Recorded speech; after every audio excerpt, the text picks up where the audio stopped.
So are some progressive activists actually jeopardizing the chances of the Democrats in the next election? Let's talk about it in today's video.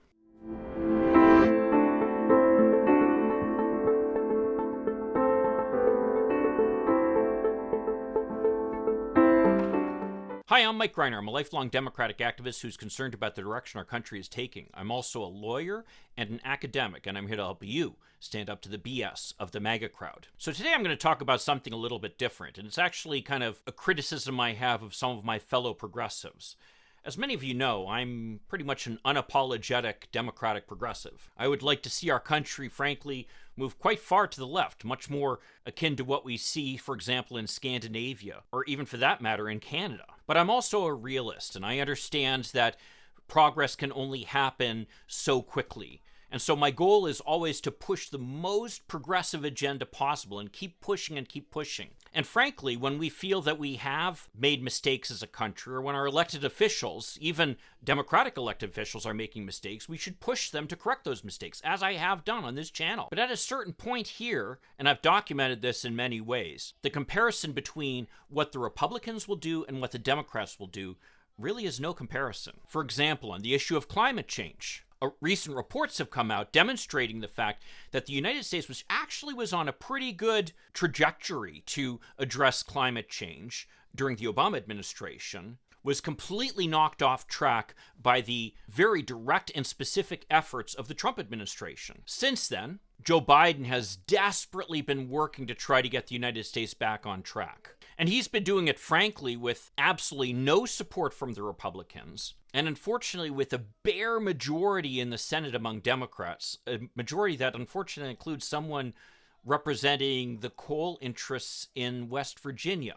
So that's not going to go so well. So at a certain point, you've almost got to give him credit for the limited stuff he has been able to accomplish, especially given the fact that he's been dealing with sniping from a couple of members of his own party in a position where he doesn't have any margin of error. He can't lose a single Democratic senator if he wants to pass anything through the Senate. Now, I can certainly sympathize with the frustration of many environmentalists, and I share that frustration. I'd like to see us make a lot more progress on climate change than we have been. Similarly, I share people's frustration that we haven't been able to pass things like the Build Back Better bill, or that we haven't been able to make some of the changes, for example, with voting rights.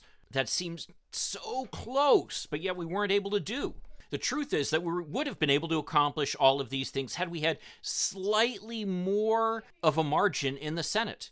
If we had 2 more votes in the Senate, the odds are we would have been able to get rid of the filibuster. We would have been able to pass Build Back Better. We would have been able to pass voting reform legislation. In retrospect, given the bare majority that Biden had in the Senate, it probably was unrealistic for us to be as hopeful that we'd be able to accomplish the things that we wanted to. And the fact that we were able to do things like get the dependent child care tax credit, at least for a period, and pass the infrastructure bill is probably a credit that he was able to accomplish anything given his limited majority. But what we need to do then is direct our frustration in trying to elect more Democrats then. Because if in 2022 we're able to come out of that election with still control of the House and maybe a couple more Democratic senators, both things that could happen with a little bit of luck and some hard work on our parts, then we could accomplish many of the things that we really, really want to see happen. So progressive sniping at Joe Biden because he hasn't been able to accomplish enough,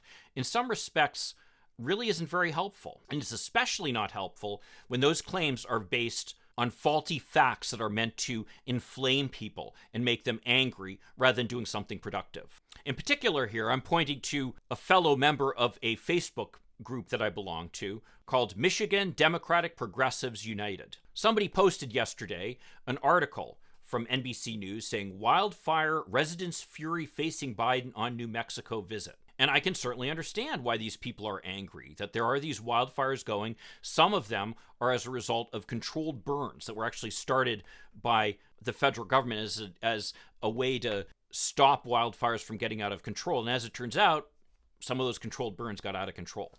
Not a good thing. Along with that article, the poster, Stephen Scapoletti, wrote, "Joe Biden thinks we can adapt to global warming. Nature doesn't care what Biden thinks." Now, generally, I don't comment on Facebook posts, but this one I felt compelled to. My response was, I'm calling BS.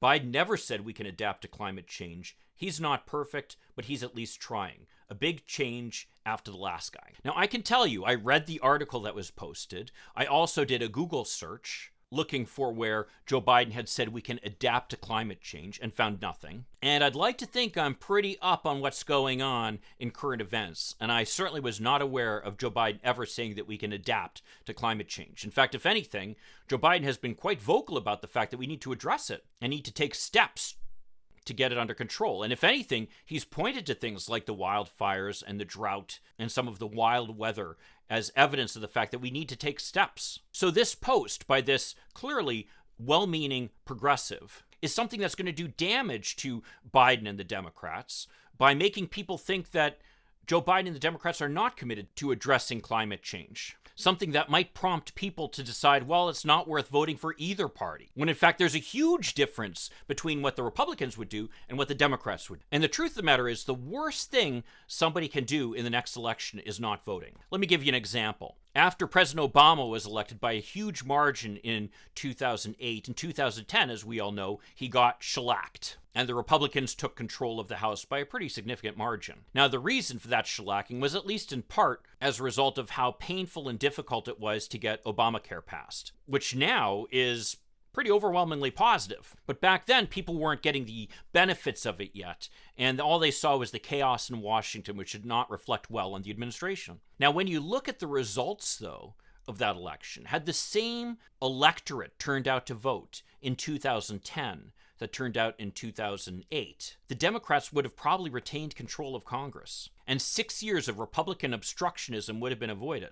And that's kind of the challenge we face as Democrats, which is that people tend to turn out to vote in the presidential elections. But then in the off-year midterm elections, people tend to vote in lesser numbers. Now, 2018 was the exception to that. That was because people were really motivated. They were outraged over Donald Trump's behavior, and they wanted to do something to punish him. And as we know, the Democrats then took control of the House of Representatives at that point. But if we, once again, don't turn out to vote in the 2022 election, I think it's fair to say we can expect that the Republicans are going to take control of Congress, possibly of both houses, which would really be a disaster and would certainly doom any hope we have of passing any kind of progressive agenda, including anything to address climate change. So the worst thing a progressive can be doing right now is anything that's going to discourage Democrats and discourage progressives from getting out and voting in 2022. And so I would strongly encourage anybody who really is a progressive to make your priority getting people out to vote for Democrats in 2022, and then pushing the Democrats to actually accomplish the agenda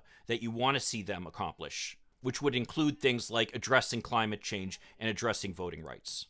Well, if you want to see another video that talks about how much damage the moderates have done to President Biden's efforts to try to accomplish something, check out this video over here. Again, I want to emphasize the fact that if we had just 2 more Democrats in the Senate, we probably would be in a position to accomplish much of our agenda.